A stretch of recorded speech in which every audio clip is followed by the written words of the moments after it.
मेरा नाम रितिका है। मैं आपको अपने पड़ोस की एक ऐसी कहानी सुनाना चाहती हूँ जिसको सुनकर आपके पैरों तले से ज़मीन निकल जाएगी। मेरे परिवार में मेरे अलावा मेरी माँ, मेरे मामा और मेरा छोटा भाई है। मेरी माँ कहती है कि हम दोनों भाई बहन काफ़ी समझदार और सुलझे हुए हैं।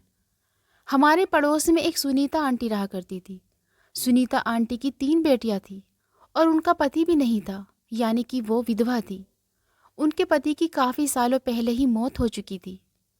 सुनीता आंटी को अपनी बेटियों की शादी की बहुत फिक्र रहती थी। हालांकि उनकी बेटियां बहुत खूबसूरत थी। वो हर दिन बस अपनी बेटियों की फिक्र में ही लगी रहती थी। सुनीता आंटी का हमारे घर पर काफ़ी आना जाना था। एक दिन रात को हम सब लोग टीवी देख रहे थे कि अचानक आंटी के घर से चीखों की आवाज़ें आने लगी। उनके घर से आती हुई चीखों की आवाज़ सुनकर हम लोग भी बाहर की तरफ आए। सुनीता आंटी के घर के आगे काफ़ी सारी भीड़ इकट्ठी थी। न जाने उनके घर में ऐसा क्या हो गया था। आसपास के लोग भी उनके घर से शोर की आवाज़ सुनकर वहां इकट्ठे हो गए थे। लोगों से पता चला कि सुनीता आंटी के घर में कोई लड़का घुस आया है। उस लड़के को देखकर तो हमें अपनी आंखों पर यकीन नहीं आ रहा था। यकीन आता भी कैसे? आखिर वो लड़का कोई और नहीं, हमारे मोहल्ले के ही स्कूल का एक टीचर था। वो लड़का काफ़ी होनहार टीचर था। उसकी उम्र 27 साल थी, लेकिन वो लड़का काफ़ी शरीफ था। काफ़ी सालों से वो हमारे मोहल्ले के स्कूल में बच्चों को पढ़ाता था।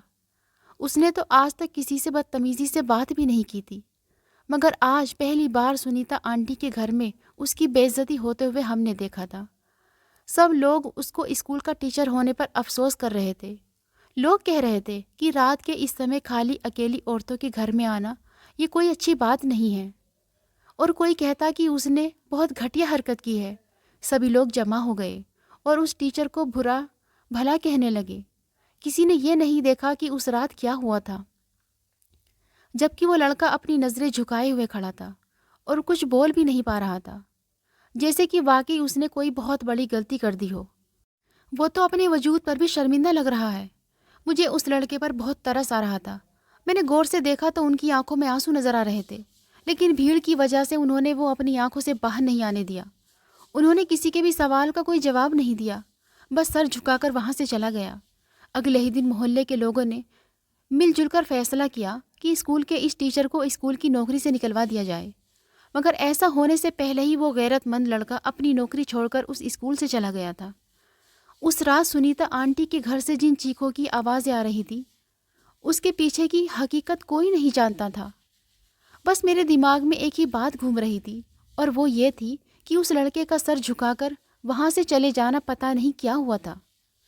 उस दिन ये तो ऊपर वाला ही जानता है, मगर हम सबको सुनीता आंटी बेकसूर ही लग रही थी।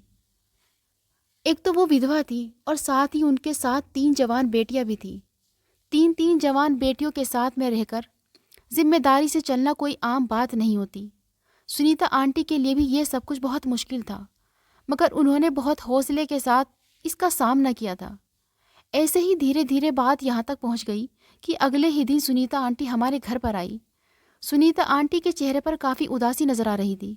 पहले तो मुझे वो टीचर लड़का बेकसूर लग रहा था, लेकिन सुनीता आंटी की बेबसी और उनके बर्ताव को देखकर लग रहा था कि वो अपनी बेटियों के लिए बहुत ज़्यादा परेशान है।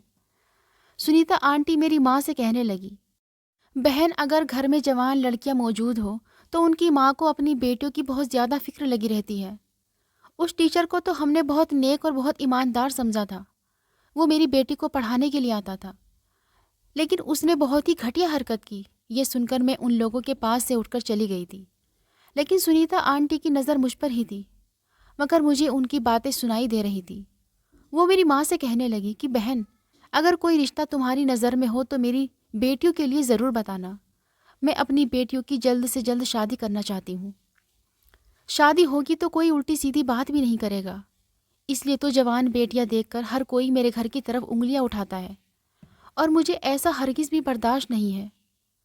माँ ने उनसे कहा कि मेरी नज़र में अगर कोई अच्छा रिश्ता होगा तो वो आपको ज़रूर बताएंगी। माँ सुनीता आंटी से कहने लगी कि तुम बिल्कुल भी फिक्र मत करो, तुम्हारी लड़कियां तो वैसे भी बहुत सुंदर हैं और कम उम्र की भी हैं। उनके लिए तो आसानी से अच्छे रिश्ते मिल जाएंगे। हिम्मत मत हारो, सब कुछ ठीक हो जाएगा। माँ ने उनसे बात करते ही अपनी एक सहेली को फ़ोन किया। उसने एक औरत का पता बताया जो काफ़ी अच्छे रिश्ते लेकर आती थी। वो औरत हमारे घर आ गई। माँ ने उनसे कहा कि अगर आपने इन तीनों बेटियों का रिश्ता करा दिया तो मैं आपको इसके बदले में आपकी मुँह मांगी रकम दी जाएगी। वो औरत मेरी माँ की इस बात से बहुत खुश हुई थी और कहने लगी कि वो कल ही कोई रिश्ता लेकर आएगी। उन्होंने कहा कि आप जिनकी बेटियों की शादी करवाना चाहती हो उनके माँ बाप को अपने घर बुला लेना। माँ कहने लगी कि उन लड़कियों के पापा तो नहीं हैं, लेकिन उनकी माँ को मैं अपने घर बुला लूँगी।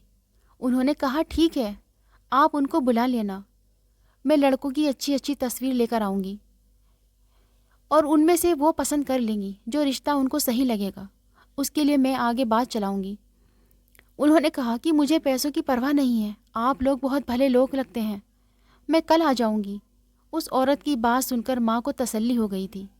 अगले ही दिन वो औरत हमारे घर आ गई और उनके पास बहुत सारे लड़कों के फ़ोटो थे। सुनीता आंटी भी हमारे घर ही बैठी थी। सुनीता आंटी एक एक करके लड़कों की तस्वीरें देखने लगी। फिर एक लड़के की तस्वीर सुनीता आंटी को बहुत पसंद आई। उन्होंने कहा कि ऐसा ही लड़का मेरी बेटी को पसंद आएगा। ये लड़का बहुत अच्छा लग रहा है। ये लड़का लंबाई में भी अच्छा है, रंग गोरा और शक्ल का भी खूबसूरत है। मेरी बेटी को खूबसूरत लड़के ही पसंद है। सुनीता आंटी उस फोटो को देखकर काफ़ी खुश हो रही थी। उनकी सबसे बड़ी बेटी जिसका नाम रूपाली था, वो अब जवान हो चुकी थी और उसके लिए रिश्ते की तलाश सुनीता आंटी ने जाने कब से कर रही थी। लेकिन आज जो लड़का उनको रूपाली के लिए पसंद आया था, वो लड़का मुझे कुछ ज़्यादा ख़ास नहीं लगा। वो बहुत अजीब सा लड़का था। मुझे तो वो लड़का किसी तौर पर भी पसंद नहीं है। लेकिन सुनीता आंटी कहने लगी कि ऐसे ही खूबसूरत मर्द तो लड़कियों का दिल जीत लेते हैं। बस मैं अपनी बेटी की शादी इसी से ही करूँगी। सुनीता आंटी भी उस लड़की की खूबसूरती से इम्प्रेस हुई थी। वो उसी लड़के को अपना दामाद बनाना चाहती थी। मुझे नहीं पता था कि उनकी बेटी की पर्सनैलिटी कैसी है, लेकिन मुझे तो इस लड़के को देखकर ऐसा लगता था कि रूपाली ज़रूर इस रिश्ते से इनकार कर देगी। लेकिन इनकार की नौबत ही नहीं आई। माँ ने अगले ही दिन हमें बताया कि वो लड़का सुनीता आंटी की लड़की से शादी करने के लिए तैयार हो गया है। मुझे तो इस बात पर यकीन ही नहीं आ रहा था और उन्होंने बताया कि वो लोग बहुत अमीर हैं। उनकी दौलत का तो कोई हिसाब ही नहीं लगा सकता। वो उन लोगों को ज़्यादा तो नहीं जानती थी, लेकिन सुनीता आंटी इस रिश्ते से बहुत खुश हैं। वो चाहती है कि उनकी बेटी का रिश्ता उसी लड़के के साथ ही हो जाए। उस लड़के का नाम अतुल था। लड़का देखने में भी बहुत अच्छा था और बहुत दौलतमंद भी था। इन बातों से सब लोग राज़ी थे। सुनीता आंटी ने भी ऊपर वाले का धन्यवाद किया और कहने लगी कि ज़्यादा न सही एक रिश्ते का तो बंदोबस्त हो ही गया। सुनीता आंटी इसी उम्मीद में थी कि उनकी एक बेटी का रिश्ता हो जाएगा तो फिर बाकियों के लिए भी खुद ब खुद रिश्ते आने लगेंगे। मगर उन्हें क्या पता था कि आने वाला समय उनके लिए कितना ख़तरनाक साबित होगा और मोहल्ले भर में उनकी बेइज्जती और रुसवाई होगी। इस बुढ़ापे में उनकी इज्जत नीलाम होने वाली है। किसी ने नहीं सोचा था। सुनीता आंटी तो कभी इस बात को भी अपने दिमाग में नहीं लाई होंगी जो अब उनके साथ होने वाला था। सुनीता आंटी इस रिश्ते से बहुत खुश और सहमत थी। 3 दिन के बाद लड़के वाले सुनीता आंटी के घर आकर बात पक्की करके चले गए और उनकी बेटी रूपाली को शगुन के तौर पर सोने की अंगूठी भी पहना कर गए। सोने की अंगूठी देखकर सुनीता आंटी काफ़ी हैरान थी। वो अंगूठी काफ़ी महंगी लग रही थी। हालांकि रूपाली बहुत खुश थी। सुनीता आंटी के घर में खुशियाँ ही खुशियाँ थीं। उनकी बेटियाँ भी बहुत खुश थीं, जबकि उनकी बड़ी बेटी शर्माई शर्माई सी फिरती थी। उन लोगों ने शादी 1 हफ्ते बाद रख दी। वैसे भी सुनीता आंटी चाहती थी कि उनकी बेटी की शादी इसी महीने में हो जाए। सब लोग उनकी इस बात से हैरान थे कि आखिर उन्हें शादी की इतनी जल्दी क्यों है। सुनीता आंटी का कहना था कि उनके घर में गैर लोगों की निगाह पड़ने लगी है, वो उनको तंग करने लगे हैं, इसलिए वो अपनी बेटी की शादी जल्द से जल्द करके अपने दामाद को अपना सहारा बनाना चाहती हैं। उसके बाद फिर सुनीता आंटी ने एक अजीब चौंकाने वाली बात बताई। उनका कहना था कि शादी के बाद उनका दामाद घर जमाई बनकर रहेगा। इस बात ने हम सबको चौंका दिया था। सुनीता आंटी भी बहुत सहमत होकर बात कर रही थी, लेकिन उनका चेहरा कुछ और ही कह रहा था। कहने लगी कि शादी के बाद वो लड़का हमारे साथ हमारे ही घर में रहेगा। मैंने झट से पूछा, सुनीता आंटी, आपको इस बात पर कोई एतराज़ तो नहीं है? लोग तो घर जमाई को बेगैरत और बहुत बुरा समझते हैं और उसे निकम्मा होने का खिताब खुद ब खुद मिल जाता है। ऐसा लग रहा था जैसे आंटी को मेरी बात का बुरा लगा है। वो गुस्से से मेरी तरफ देखते हुए कहने लगी, ऐसी बात नहीं है, मुझे अपने होने वाले दामाद पर पूरा यकीन है। वो हमारे साथ रहेगा तो हमें भी सहारा मिलेगा। मैं इस बात पर हैरान थी कि सुनीता आंटी का दामाद इतना ही अमीर है तो वो फिर घर जमाई बनने पर कैसे राजी हो गया। अमीर लोग तो मरकर भी अपना घर नहीं छोड़ना चाहते हैं।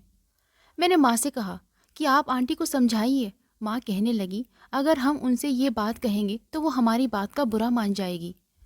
एक विधवा औरत की बेटी का घर पहली बार बस रहा है। मैं बेवजह उसके दिमाग पर शक नहीं डालना चाहती। मैं तो माँ की बात सुनकर खामोश हो गई, लेकिन सामने खड़ा मेरा भाई ये सारी बातें सुन रहा था।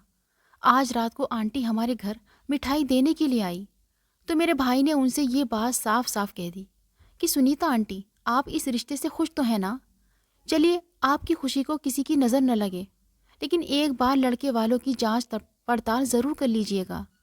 मैं कैसे मान लूँ कि एक अमीर बाप का इकलौता बेटा, अपने ख़ानदान का इकलौता वारिस, आप लोगों के साथ घर जमाई बनने पर राज़ी हो गया? ज़रूर वो लोग आपके साथ कोई ना कोई धोखा कर रहे हैं। सुनीता आंटी को मेरे भाई की बात पर बहुत बुरा लगा। वो इस बात पर भड़क उठी, कहने लगी, लगता है तुम मेरी बेटी के नसीब पर जल रहे हो। कहीं तुम्हारी ही तो उस पर नज़र नहीं थी? मेरे भाई ये सुनकर हैरान हो गया और अपने कानों पर हाथ रख लिया। उसने सुनीता आंटी से कहा, ऊपर वाला ना करे, आंटी जी आप कैसी बातें कर रही हैं? आपकी सब बेटियां मेरी बहनों जैसी हैं। मेरा मतलब यह था कि आप गैरों से रिश्ता करते वक्त थोड़ा सोच लेती। मैं भी गैरों में रिश्ता करते वक्त बहुत सोचता। सुनीता आंटी कहने लगी, तुमने कौन से रिश्ते किए हैं जो तुम इतना डर रहे हो? सुनीता आंटी मेरे भाई को काफ़ी बुरा भला कहकर वहाँ से चली गई। उस दिन के बाद से ही मेरे घर पर किसी ने भी सुनीता आंटी को नहीं टोका कि वो इन लोगों में अपनी बेटी की शादी कर रही हैं। फिलहाल 2 हफ्ते बाद उनकी बेटी की बारात आई। उनकी बेटी भी काफ़ी खुश थी। उसने लाल रंग का प्यारा सा लहंगा पहन रखा था। वो उस लहंगे में काफ़ी खूबसूरत और प्यारी लग रही थी। शादी बहुत धूमधाम से हो रही थी, लेकिन बारात की गाड़ियाँ देखकर तो मेरी आंखें फटी की फटी रह गई। मेरी हैरत की वजह वो महंगी गाड़ियाँ या फिर वहाँ पर मौजूद अमीर लोग नहीं थे, बल्कि एक हकीकत ऐसी थी जिस पर सभी लोगों की निगाह गई थी और सब लोग इस बारे में बात भी कर रहे थे। जो लोग बारात में आए थे उसमें सारे लोग मर्द ही थे। कोई भी औरत बारात में नहीं आई थी। सिर्फ गिनती की 3 ही औरतें आई थीं। एक औरत ने बताया कि वो लड़के की माँ है। दूसरी औरत कहने लगी कि मैं लड़के की बहन हूँ और ये हमारा इकलौता भाई है। मगर उन औरतों की उम्र में ज़्यादा फ़र्क नहीं लग रहा था। माँ और बेटी एक ही उम्र की लग रही थी। ये बात बड़ी ही अजीब और हैरान कर देने वाली थी। आंटी बहुत खुश थी। उन्होंने अपनी बेटी की शादी की और सारी रस्में अच्छे से की और फिर अपनी बेटी को विदा करने की बजाय और अपने ही घर के नीचे वाले कमरे में अपनी बेटी को शिफ्ट कर दिया। उनकी बेटी विदा होकर अपने ही घर से अपने घर में आ गई थी। बस बदलाव उसके पति का था। सारे मेहमान खाना खाकर घर से जा रहे थे। हम लोग भी अपने घर आ गए थे। अगली सुबह मेरी माँ ने मुझसे कहा कि आंटी को ये पैसे देकर आ जाओ। कल रात को उन्होंने ये पैसे मुझे संभालने के लिए दिए थे। उन्होंने मुझसे कहा था कि ये पैसे मैं अपने पास रख लूँ। ये 70,000 हैं जो मेहमानों ने खाना खाने के बाद उनको दिए थे। ऐसा न हो वो ये सोचे कि मैं उनके पैसे लेकर उनको देना ही भूल गई हूँ। तुम जाकर अभी इसी वक्त ये पैसे उनको देकर आ जाओ और हाँ, उनसे ये भी कहना कि वो हमारे सामने ही इन पैसों को गिन ले। ऐसा न हो कि उनको अपने पैसे कम लगे तो वो मुझे उसी वक्त बता दे। माँ भी अब सुनीता आंटी से काफ़ी डरने लगी थी। आंटी की बातें, उनकी तेज़ ज़ुबान, उसकी वजह से अब सब लोग उनसे दूर भागने लगे थे। मगर सुनीता आंटी को इस बात से कोई फ़र्क नहीं पड़ता था। फिर मैं अपने घर से निकली और आंटी के घर चली गई। मैं उनके घर जाते ही ये देखकर हैरान रह गई कि उनके घर के दरवाजे पर लॉक लगा हुआ था। ये देखकर तो मुझे बहुत हैरत हुई थी। आज तक तो कभी आंटी के घर लॉक लगा नहीं मिला था, लेकिन आज उनके दरवाजे पर ताला लगा हुआ था। मैं घर वापस आ गई। मैंने आते ही ये बात फ़ौरन अपनी माँ को बताई। मेरी माँ को मेरी बात पर यकीन नहीं आया। वो मुझसे कहने लगी, तुम बेवजह इसी तरह का मजाक मुझसे करती हो। चलो मेरे साथ, मैं चलकर देखती हूँ। मैंने कहा, माँ, मैं सच कह रही हूँ। सुनीता आंटी के घर ताला लगा हुआ है। मैं आपसे कोई मजाक नहीं कर रही हूँ। माँ मेरा हाथ पकड़कर घर से बाहर निकल गई थी। और जब हम सुनीता आंटी के घर पहुँचे तो माँ ने देखा कि वाकई आंटी के घर के दरवाजे पर ताला लगा हुआ था। ये बात मुझे बहुत परेशान कर रही थी, लेकिन मैं अपनी माँ से डांट नहीं खाना चाहती थी, इसलिए मैं खामोश ही रही। माँ भी हैरान परेशान होकर घर वापस आ गई थी।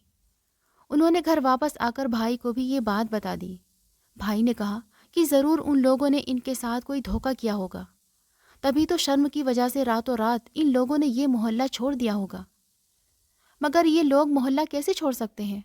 उनके घर में तो काफ़ी सारा सामान था, लेकिन हमें तो इस तरह की कोई खबर ही नहीं हुई। अगर ये लोग अपना सामान भी वापस लेकर गए होते तो मोहल्ले में गाड़ी की आवाज़ ज़रूर आई होती। उससे पता चल जाता है कि यहाँ पर कोई आया है या फिर कोई चला गया है। ऐसा कैसे हो सकता है सुनीता आंटी रातों रात अपनी तीनों बेटियों के साथ घर ही छोड़कर चली जाएं? हो सकता है दौलत का नशा सिर चढ़कर बोलता है तो इंसान काफ़ी कुछ बन जाता है और फिर बाद में पछताते हैं। मेरे भाई ने ये बात कह तो दी थी, लेकिन मुझे उसकी बात पर बिल्कुल भी यकीन नहीं हो रहा था और यकीन आ भी नहीं सकता था। मैंने तो अपने दिल में फ़ैसला कर लिया था कि मैं सुनीता आंटी के घर पर निगाह रखूंगी। हो ना हो वो इस घर के अंदर ही मौजूद होंगी। हो सकता है वो बाहर नहीं आना चाहती हो। शायद उनके साथ कोई ऐसा हादसा हो गया है जिसकी वजह से वो परेशान है, या फिर वो दुनिया वालों के सामने नहीं आना चाहती। शाम के वक्त मैं अपनी छत पर खड़ी थी, तभी अचानक मैंने एक अजीब सा मंजर देखा। मैं सुनीता आंटी के घर की तरफ ही देख रही थी कि एक लाल रंग की गाड़ी आई और उस गाड़ी से एक लड़का उतरा। मैंने उसकी शक्ल को ध्यान से देखने की कोशिश की, मगर मैं उसे देख नहीं पाई थी और ना ही उसको पहचान पाई थी, क्योंकि इतनी दूर से उसका चेहरा नज़र नहीं आ रहा था। फिर उस लड़के ने अपनी जेब से एक चाबी निकाली और ताला खोलकर अंदर चला गया। उसने अंदर जाते ही दरवाजे को बंद कर लिया। मैं ये सब कुछ अपनी छत पर से ही खड़ी होकर देख रही थी। उसने दरवाजे को इस तरह से ताला लगाया कि बाहर से देखने वालों को ऐसा लगे कि घर में कोई नहीं रह रहा है, लेकिन वो तो दरवाज़ा बंद करके अंदर चला गया था। मैं ये सब कुछ देखकर फ़ौरन से नीचे अपनी माँ के पास आ गई और मैंने अपनी माँ को सारी बात बता दी। माँ ने मुझे डांट दिया और गुस्सा होकर कहने लगी कि आइंदा मैं सुनीता आंटी के घर के मामलों में दखल अंदाजी न करूँ। हम उन्हें आंटी ज़रूर कहते थे, लेकिन हमारा उनसे कोई रिश्ता नहीं था। लेकिन वो हमारे पड़ोसी थे। अपने पड़ोसियों का ख्याल रखना तो हमारा फ़र्ज़ बनता है। हमारा बचपन उनके घर पर ही गुजरा था, इसलिए हमारा उनके साथ बहुत गहरा रिश्ता हो गया था। मगर मैं उनके किसी भी मामलात में दखल अंदाजी कैसे करती, क्योंकि मेरी माँ ने मुझे सख्ती से मना कर दिया था। लेकिन सुनीता आंटी के बंद घर में तो मेरी दिलचस्पी और भी ज़्यादा बढ़ती चली जा रही थी। माँ के कहने पर तो मैंने उनके घर को भुला दिया था, लेकिन एक दिन रात के समय सुनीता आंटी के घर से चिल्लाने की आवाज़ें आने लगी। किसी ने ये बात महसूस नहीं की, मगर मुझे उनके घर से किसी औरत के चीखने की आवाज़ आ रही थी। मैं फ़ौरन दौड़ते हुए छत पर गई और जाकर देखने लगी, लेकिन कोई भी मुझे उनके घर के आसपास जाते हुए दिखाई नहीं दिया था। शायद लोगों को उनके घर से चीखने चिल्लाने की आवाज़ सुनने की आदत हो गई थी, या फिर वो टीचर वाला वाक्य सबको याद आ गया था। अब तो सुनीता आंटी पर भी कोई तरस नहीं खाता था। वैसे भी उनके घर के बाहर तो ताला लगा हुआ था। सभी लोग यही समझते थे कि वो इस घर में नहीं है, इसलिए कोई सोच भी नहीं सकता था कि सुनीता आंटी अपनी बेटियों के साथ उस घर में मौजूद हैं। किसी ने भी उन चीखों की तरफ ध्यान नहीं दिया। मैं भी थोड़ी देर बाद छत से टहलकर नीचे आ गई। मेरे पास भी कोई चारा नहीं था।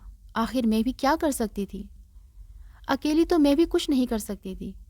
मेरी माँ और मेरा भाई इस बात के बहुत खिलाफ थे कि मैं उनके घर की बातों पर ज़्यादा ध्यान न दूँ या ज़्यादा वहाँ दिलचस्पी लूँ। अगले ही दिन सब लोगों के सामने उस बंद दरवाजे का राज खुल चुका था। कुछ ऐसा हुआ कि हमारे मोहल्ले में पोलियो की दवाई पिलाने वाली औरतें आ गईं। उन लोगों को अपना कैंप लगाए हुए काफ़ी रात हो चुकी थी। वो औरत सुनीता आंटी के घर के आगे तब गई जब वो लड़का अपनी लाल रंग की गाड़ी लेकर आया था। वो लड़का सुनीता आंटी के दरवाजे के पास आकर रुक गया। पोलियो वाली औरत ने उसे कहा कि वो उसे घर के अंदर जाने दे। उस लड़के ने पोलियो वर्कर्स के साथ बदतमीज़ी शुरू कर दी। वो कौन था ये तो मुझे उस वक्त नहीं पता था, लेकिन उस पोलियो वर्कर को उस लड़के पर कुछ शक हुआ। वो लड़का उनको ठीक नहीं लगा, इसलिए उन लोगों ने पुलिस को बुला लिया। 1 घंटे के बाद ही पुलिस सुनीता आंटी के घर के दरवाजे पर मौजूद थी। पुलिस ने सुनीता आंटी के घर का दरवाज़ा खुलवाया। बाहर से ताला लगाकर लोगों को बेवकूफ़ बनाने की कोशिश की जा रही थी, मगर पुलिस तो ऐसे लोगों को पकड़ने में माहिर होती है। जैसे ही घर का दरवाज़ा खुला, सुनीता आंटी की बेटियों की चीखने चिल्लाने की आवाज़ें बाहर तक आने लगी। सुनीता आंटी की बेटियों को घर के अंदर ही कैद किया गया था।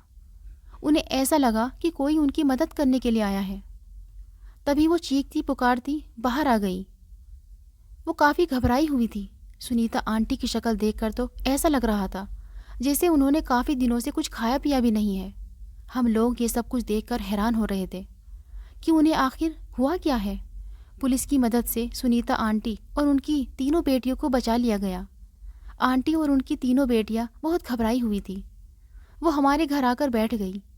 मैंने उन सभी को पानी पिलाया। सुनीता आंटी ने सबसे पहले मेरी माँ से माफ़ी मांगी और कहने लगी कि मुझसे गलती हो गई थी। मैंने तुम्हारे बेटे के साथ काफ़ी बदसलूकी की थी और मुझे लगता है कि शायद मुझे उस टीचर की भी बद्दुआ लगी थी जिसको हमने उसकी फ़ीस देने से इनकार कर दिया था। वो बेचारा तो हमसे अपनी ही मेहनत के पैसे मांग रहा था, लेकिन हमने उस पर उल्टा इल्ज़ाम लगा दिया कि उस लड़के ने हमें कहीं का नहीं छोड़ा। लेकिन हमसे सारा बदला उस लड़के ने ले लिया जिससे मेरी बेटी की शादी हुई थी। मैं तो समझ रही थी कि वो लड़का बहुत अमीर है, इन तीनों का बोझ संभाल लेगा, लेकिन वो तो बहुत अजीबोगरीब और घटिया इंसान निकला। उसने जो हमारे साथ किया, ऊपर वाला ऐसा किसी की बेटी के साथ भी न करे। उसने घर में आते ही हम चारों माँ बेटी को घर में बंद कर दिया और घर में बाहर से ताला लगवा दिया। मेरी जिस बेटी के साथ उसकी शादी हुई थी, उसने तो उसकी भी कोई लाज न रखी। उसने डरा धमकाकर हमसे मेरे घर के पेपर मांगे। उसने मुझसे कहा कि मैं साइन कर दूं और घर उसके नाम कर दूं। मैं समझ गई थी कि उसके क्या इरादे हैं, आखिर वो क्या चाहता है, और वो जो चाहता है मैं उस सब से इनकार करती रही। मैंने उसकी बात नहीं मानी। इस बात पर उसने हम सबको कमरे में बंद कर दिया। अगर पुलिस नहीं आती तो हम सारी उम्र कैद में सड़ते रहते। इसलिए उसने घर के बाहर ताला लगाकर सबको यही जाहिर करवा दिया कि हम घर से बाहर गए हुए हैं, जबकि हम कहीं भी नहीं गए थे। मैंने अपनी ज़िंदगी की सबसे बड़ी गलती की है। उस शख्स ने हमें कहीं का नहीं छोड़ा। ऊपर वाले ने हमारी इज्जत पर कोई दाग नहीं आने दिया, वरना ना जाने मेरा और मेरी बेटियों का क्या होता। सुनीता आंटी ये सब कहकर खूब रोने लगी और उनकी तीनों बेटियां बहुत डरी हुई लग रही थी। कुछ देर के बाद पुलिस हमारे घर आई। पुलिस ने उन सब के साथ जो हुआ था उसके बारे में पूछताछ की। उनकी तीनों बेटियां इतनी डरी हुई थी कि उनके मुंह से एक शब्द नहीं निकला, लेकिन सुनीता आंटी ने पुलिस को सब कुछ सच सच बता दिया। उस लड़के को पुलिस अरेस्ट करके अपने साथ ले गई। वो लड़का पहले भी और बहुत सारी लड़कियों के साथ शादी करके उनके घर वालों को टॉर्चर कर चुका है। हम सबको सुनीता आंटी पर बहुत तरस आ रहा था, लेकिन हम अब क्या कर सकते थे। उनके साथ वही हुआ जो उनकी किस्मत में लिखा हुआ था। कहते हैं ना कि अपनी बेटी की शादी सोच समझकर करनी चाहिए। सुनीता आंटी ने काफ़ी जल्दबाजी की थी। जल्दबाजी में किए हुए फैसले हमेशा गलत साबित होते हैं। उस लड़के को तो सज़ा मिल चुकी थी, लेकिन सुनीता आंटी के दिल में जो उसने डर बिठाया था, शायद वो इतनी जल्दी उनके दिल से नहीं जाता। अगर आपको हमारी आज की कहानी पसंद आई हो तो इसे लाइक करें और अपने दोस्तों के साथ शेयर करें। और हाँ, चैनल पर नए हो तो प्लीज़ चैनल को ज़रूर सब्सक्राइब करें।